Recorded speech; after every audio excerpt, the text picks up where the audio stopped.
Mazda is on a real roll right now. We love the Mazda 3, 6, and CX-5. So what about the new CX-3?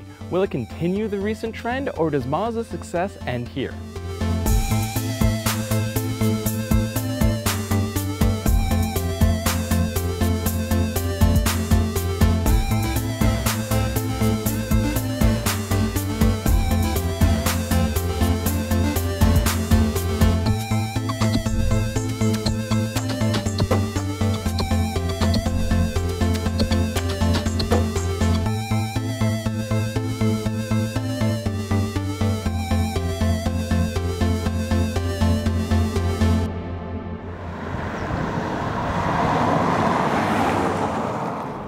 Smaller than the equally new Honda HR-V, the CX-3 is about the same size as the Chevrolet Trax with a lower roofline.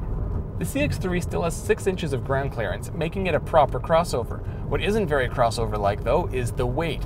The CX-3 starts at just over 2,800 pounds. That's lighter than key competitors like the Trax and the Jeep Renegade. Kodo design? Check. Skyactiv technology? Check. Just another typical Mazda design, right? So what is there that's new in the CX-3? A few design highlights include a wraparound rear window that really does help with rearward visibility, 18-inch wheels, and full LED headlights. It really does have a sporty overall look to a lot of boring or awkward designs that seem to dominate the subcompact crossover segment currently. My favorite feature is the dual exhaust that mimics that of the CX-5. The CX-3 uses a 2-liter 4-cylinder engine like its bigger brother, the CX-5.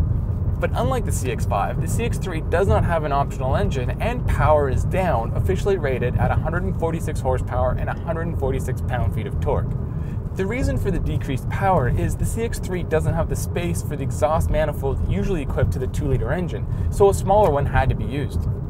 The CX-3 comes as front or all-wheel drive. Regardless of which one you pick, the only transmission available is a 6-speed automatic. For now, there is no manual option. Now, if it's any consolation, there is a sport mode and paddle shifters to make you feel like you're sort of in control. But that doesn't really make the CX-3 sporty, at least in terms of power. Even with decent power and a lightweight frame, the fastest CX-3 still takes over 9 seconds to get to 60 miles an hour. But in real-world driving, you don't really feel like it is that sluggish. It isn't until you really get on the gas that you feel there is an absence of power. And although official EPA numbers have not been set, Mazda expects that the front-wheel drive CX-3 will get 29 miles per gallon in the city and 35 on the highway. Even if the engine isn't all that sporty, things pick up with the chassis. Despite the CX-3's torsion beam suspension, this little crossover handles really well. It's a solid lightweight vehicle with an emphasis put on responsiveness rather than softness. Whipping it around some mountain roads, the CX-3 is actually pretty fun to drive. I mean, it's no MX-5, but throwing it back and forth, the CX-3 responds and actually can be engaging, unlike other crossovers that can be scary, boring, or both. Despite how lightweight the vehicle is, Mazda was able to add a lot of sound-deadening material. On the roads outside of Phoenix, which are in pretty poor condition, it's still fairly quiet inside, and the whole vehicle feels well put together, almost more solid than even the CX-5. Inside, the CX-3 resembles pretty much every other modern Mazda. There's a standard 7-inch display that sits on top of the dash and optional head-up display.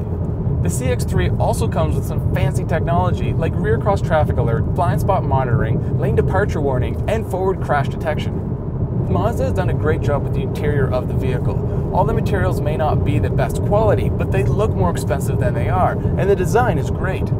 Front seat space, I must say, is one of the best I've had in a small compact crossover, and headroom is more than ample. Despite the vehicle's exterior size, Mazda wanted full-size adult passengers to fit in the back seat. With a theater-style setup, passengers sit higher and more inward than the front seat passengers. With 35 inches of rear legroom, I fit back there with my legs brushing the front seats, but my head nowhere near the roof. The one downside is there's no center armrest to fold down for rear seat passengers. And while I'm on the topic of armrests, there's none for the front seat passengers in the middle either. Now, this is a pre-production model, so maybe the armrest will show up in the final production version. The rear cargo hatch has an adjustable board that can be set for maximum cargo or a flat loading floor when the rear seats are folded down. With the seats up, cargo capacity is only a smallish 16 cubic feet, which gets even smaller if you have the optional subwoofer.